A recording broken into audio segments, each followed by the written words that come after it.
Good evening po. Good evening, ma'am. Sa pangalan po ng dakilang Panginoong Jesucristo, isang magandang gabi po sa bawat isa sa atin. Ngayon po, nandito tayo bilang po isang gawain na magpagkalooban ng Ebanghelyo ang ating kapatid na kumbaga nasa kalagayan na kamatayan. Sa ibang salita, ang kamatayan ay ang pagkahiwalay. Ibig sabihin, yung katawan niya, humiwalay na yung kanyang espiritu, nandun na siya sa kanyang kalagayan. At yung katawan na naiwan, nandito po sa ating harap. Kaya po, yung paghiwalay ng kaluluwa sa ating katawan, ang tawag doon kamatayan. Kaya ngayon po, una, ipinagkakaloob muna, ipangaral ang mabuting balita, nang sa ganon, meron tayong, sabi nga, meron man lang padaon, o bit-bit na mensahe, kapagkat bagamat ang kanyang katawan ay nagkaroon na ng kapahingahan, pero ang kanya pong espiritu ay buhay. Ang kanyang kaluluwa ay buhay.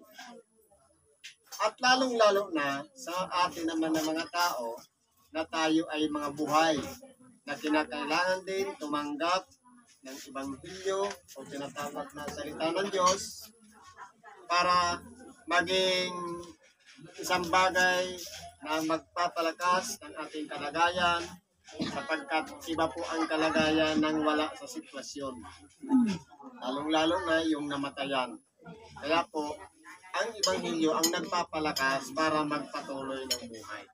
Sapagkat mabigat nga sa kalooban ang nangamatayan dahil kumbaga matagal mong kasama, pagkatapos napahiwalay, umantong na sa kanyang huling hantungan, kumbaga, merong tinatawag na pagdadalamhati sapagkat hindi pa matanggap ng sarili nating kaluluwa ang kalagayan na bago. Ngayon po, meron tayong mga mensahe sa Ebanghelyo ngayon na binigyan mo ng buhay ng mga nauna sa akin. Ngayon po, ang basahin ko lang yung yung pangalawa. Sabi po dito sa unang Tesalonica, ang kapitulo po ay 4 at ang versikulo po ay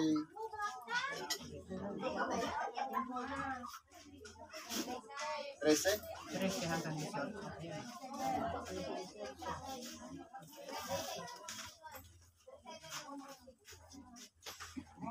13 hanggang 18. Ngunit, hindi namin ibig na kayo'y di makaalam, mga kapatid, tungkol sa nangatutulog, upang kayo'y huwag mga lumbay, nagaya ng mga iba na walang pag-asa. Ngayon po, kung titingnan natin, ang kalumbayan o kalungkutan ng isang tao, dumarating po yan kapag may namatayan. Pero, kung meron tayong pag-asa, sapagkat sabi nga kanina, ang buhay, milagro. Ang kamatayan, sigurado. Kumbaga, yung inaasam-asam natin na bagamat gusto pa natin siyang mabuhay, pero dumating na yung panahon ng kanyang kamatayan.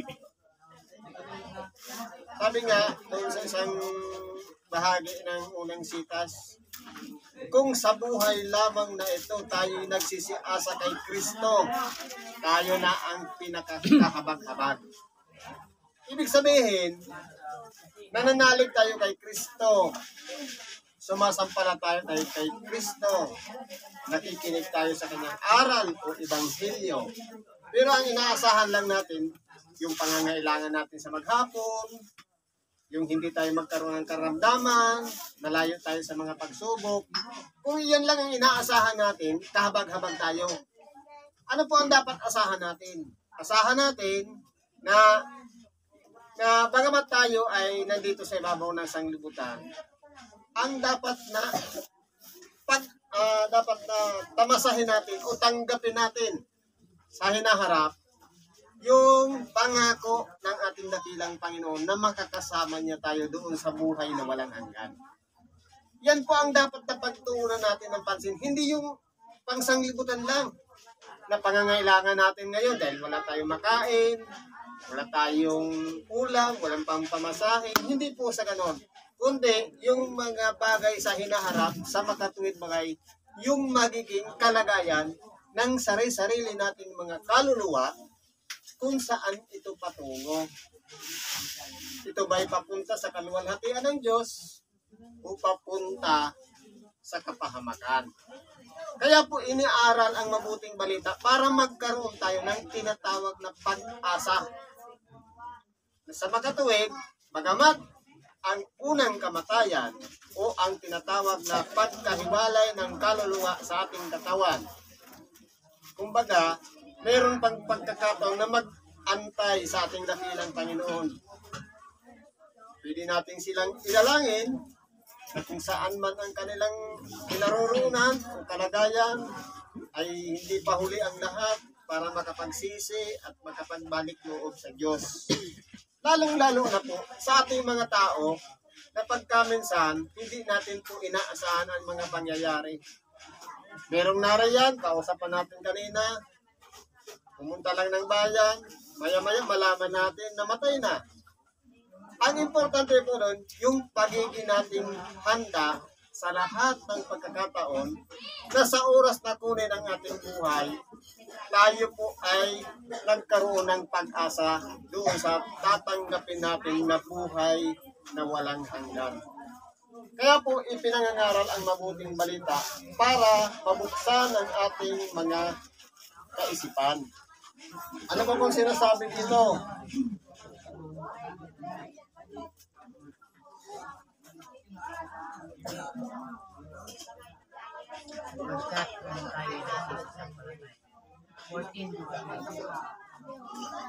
Sapagkat kung tayo'y nagsisisampalatayang si Jesus ay namatay at nabuhay na maguli, ay gayon din naman ang nakatutulog kay Jesus ay dadalhin ng Diyos na kasama niya. Ngayon po, kinakailangan po tayong lahat ay magkaroon ng tinatawag na pananampalataya na si Jesus ay nabuhay na maguli sa mga patay. Totoo po, dinanas din ng ating dakilang Panginoon ang malagot ang hininga, ang mamatay. Pero yung ipinagkaloob sa Kanya, na matapos siya ng 3 araw na nangaral sa mga espiritu na sa bilangguan, nung bumalik sa kanyang katawang laman, na isang niluwalhating katawan, ganyan din ang magiging kalagayan ng mga tao na nagsisisampalataya sa ating dakilang Panginoon, na namatay siya at binuhay na maguli sa mga patay. Ngayon, kung nasaan ang kalagayan niya, ano man ang kalagayan niya, yun din ang tatanggapin ng bawat isa sa atin. Kung tayo po ay nagsisisampalataya sa ating dakilang Panginoon. Anong klaseng pananampalataya? Hindi yung pananampalataya na alam natin na siya ay anak ng Diyos. Alam natin na siya ang bugtong na anak ng Diyos. Siya lang ang daan, ang katotohanan, ang buhay. Hindi lang po yun. Kundi sampalatayanan natin yung kanyang tinanggap na pagkalooban ng buhay na walang hanggan. Sa hinaharap, yan din ang tatanggapin ng bawat isa sa atin. Kaya meron pong pamamaraan, kailangan nating sumampalataya. Paano po mananampalataya? Ang pananampalataya ay ang paniniwala at ang pagtitiwala sa mga bagay na hindi pa nakikita. Ngayon, hindi natin nakita ang ating dakilang Panginoon. Ang kanyang kalagayan ay hindi rin natin makikita. Pero balang araw, kung tayo magsisampalataya, kapag nasumpungan natin ang tunay na daan, papunta doon sa buhay na walang hanggan, makikita natin siya sa kanyang kaluwalhatian. Kaya kinakailangan tayo magkaroon ng pag-asa at pananampalataya na ang ating dakilang Panginoon ay nabuhay na mag-uli sa mga patay. Sapagkat ito'y sinasabi naman sa inyo sa salita ng Panginoon na tayong nangabubuhay, nangatitira hanggang sa pagparito ng Panginoon ay hindi mga uuna sa anumang paraan sa mga tutulog. Ibig pong sabihin, halimbawa, bumalik ang ating dakilang Panginoon sa panahon ngayon. Yung mga nangamatay, hindi naman nauna sa atin. Halimbawa, namatay na siya, ang sabi ng iba, nasa Panginoon na o bumalik na sa Kanya. Hindi pa po. Humiwalay lang yung kanyang espiritu. Meron siyang kalagayan. Nag-aantay yun ng pagbabalik ng ating dakilang Panginoon.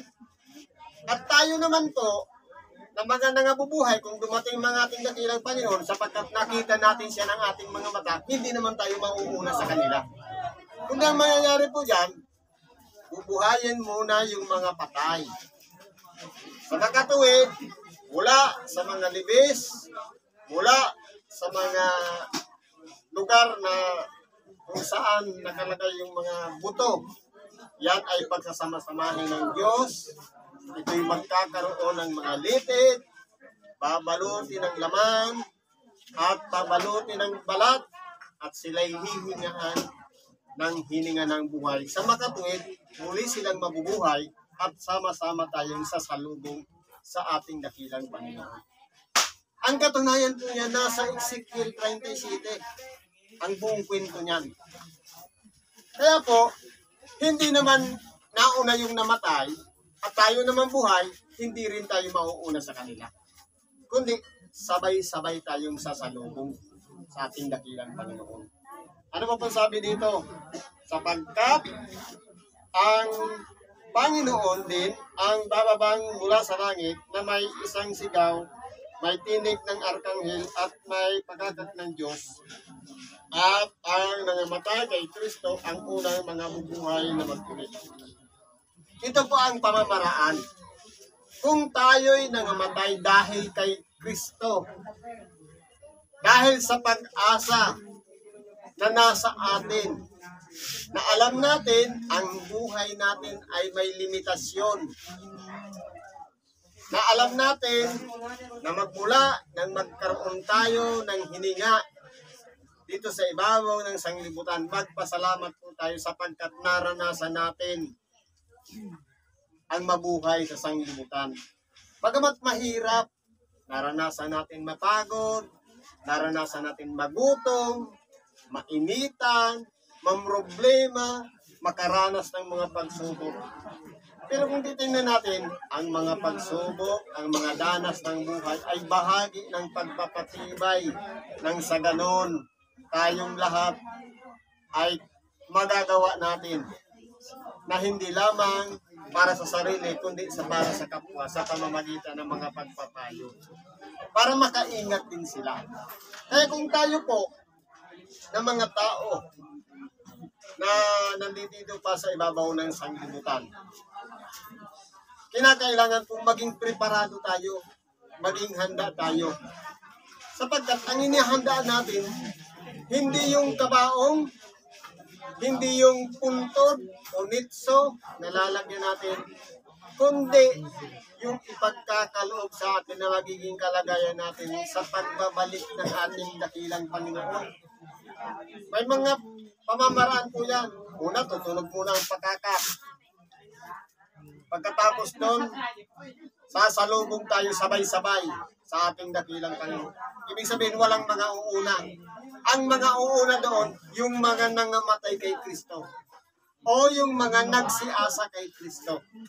Kaya po, ang pag-asa natin, hindi lang sa sanglibutan, yung kailangan natin ng pagkain, kailangan nating mabusog, kailangan natin ng inumin, kailangan natin na kundi yung para sa hinaharap sa makatuwid bagay yung magiging sitwasyon ng buhay natin sa pagbabalik ng ating dakilang Panginoon.